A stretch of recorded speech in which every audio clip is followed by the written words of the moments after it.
Boston's recycling program has two main goals: to help save the planet and save the taxpayers some money.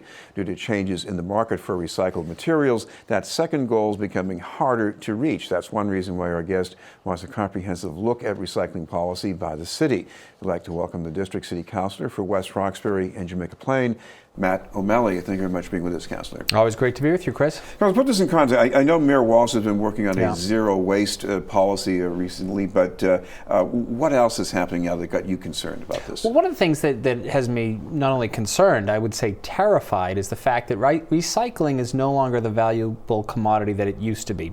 When I was first elected to this body, and this is my 10th year, we would generate a small revenue for every ton of recycling that was picked up. It wasn't a substantial amount of money. It was probably $3 or $4, but we would generate that, which obviously is another reason why people should recycle, because it in those days would actually make money for the taxpayer, for the city. We've seen that value drop and drop and drop, and then there was a charge, and now we're at a point where it is more expensive to have a ton of recycling picked up than it is to have a ton of trash to be picked up to be put in a landfill.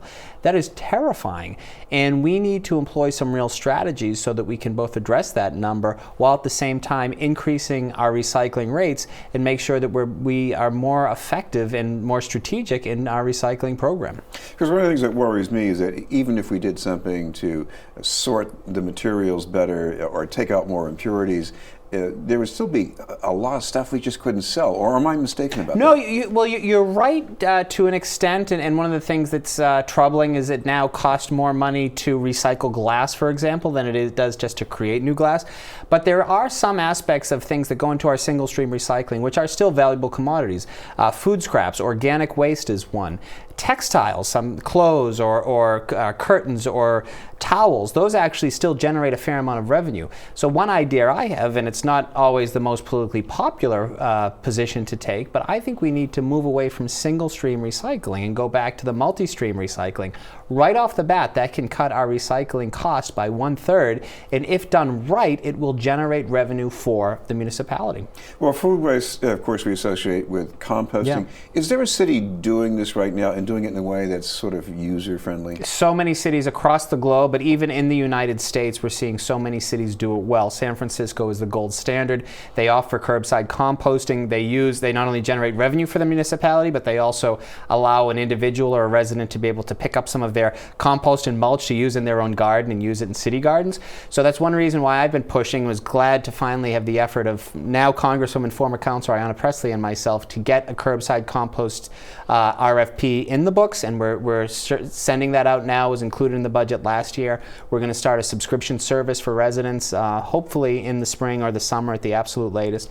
But that's one way where we could, right off the bat, lessen our recycling by about 20 to 25%. That's going to resonate into some real savings for the city. No, I have to admit, I visualize recycling as somebody with a blue box in the garage and lives in a single-family house.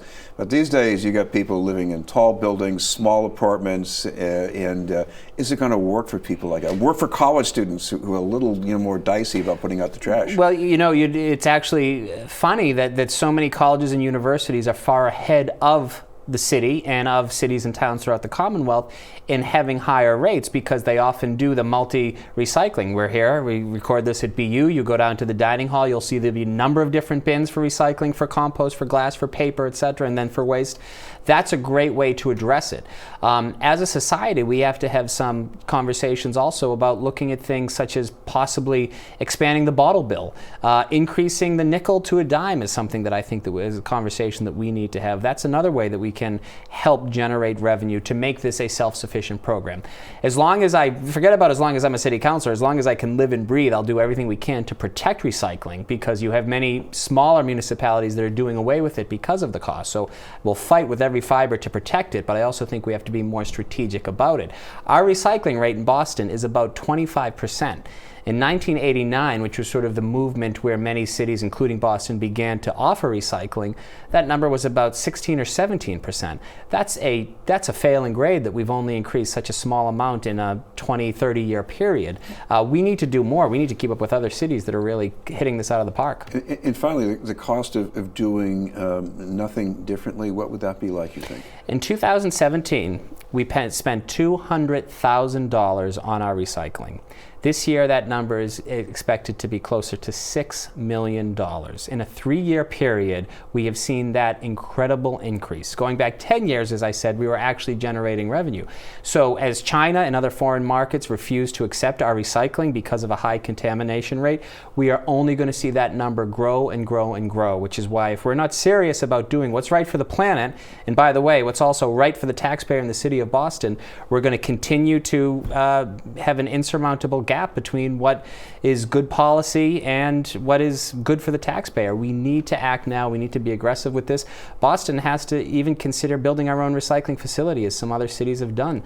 That's a way that we can address this, take a regional approach to fixing this problem. This has been on news, and we're talking with District 6 City Councilor Matt O'Malley. Councilor, another environmental issue is getting to net zero on greenhouse emissions from buildings. Yeah. Buildings are a big part of the problem. So what's happening now in Boston? Buildings are a huge part of the problem. In Boston, our greenhouse gas emissions that come from buildings equates to about 68-69% of all greenhouse gas emissions.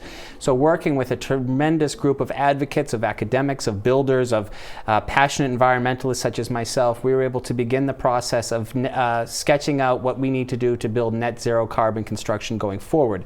The first step, and a critical step in that, I'm delighted that Mayor Walsh signed into law and signed into an ordinance and a policy this past December, was mandating that all new municipal buildings going forward will be net zero carbon. And what this means is that all these buildings will either create as much energy as they consume on-site or pay for it off-site. It will have a tremendous impact in lowering our greenhouse gas emissions. It is the only way that we can get to net zero new emissions by 2050, which is the ambitious goal that we're marching really hard to try to meet. And as a coastal city, we are acutely aware of what inaction will cause. More floods. Whole neighborhoods will be underwater if we don't get our act together in the decades ahead. So this is something that I'm incredibly proud of, and was proud to have worked with such a great diverse group of individuals to make this happen. It's just the first step, though. There's still a lot more work we need to do. Another source of emissions are EMS vehicles when they're not on call because they're idling. Yeah. So what should be done about that? So this is another, I would say every environmentalist or every fiscal conservative ought to be an environmentalist, and I would also argue that for anyone who wants to deliver quality constituent services. The men and women, the paramedics, the EMTs of Boston EMS are among the unsung heroes of our public safety cadre.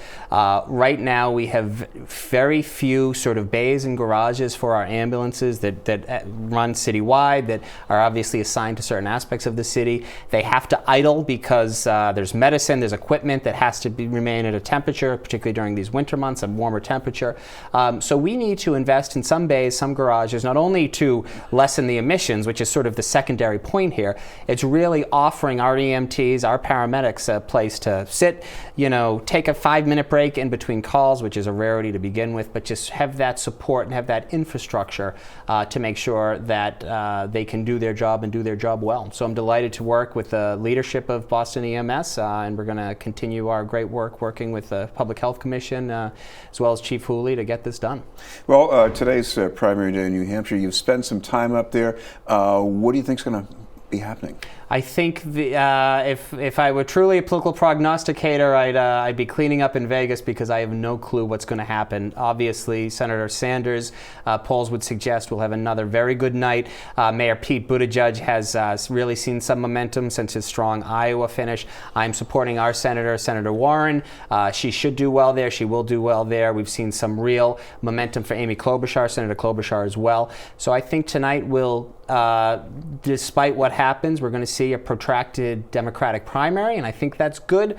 My fear is that turnout will be low, as it was in Iowa. That's really, I think, what gave me some great pause, because we need to be a unified party and we need to be an energized party going into November to beat Donald Trump. Thank you very much for being with us. Thank you, Chris. City Councilor Matt O'Malley.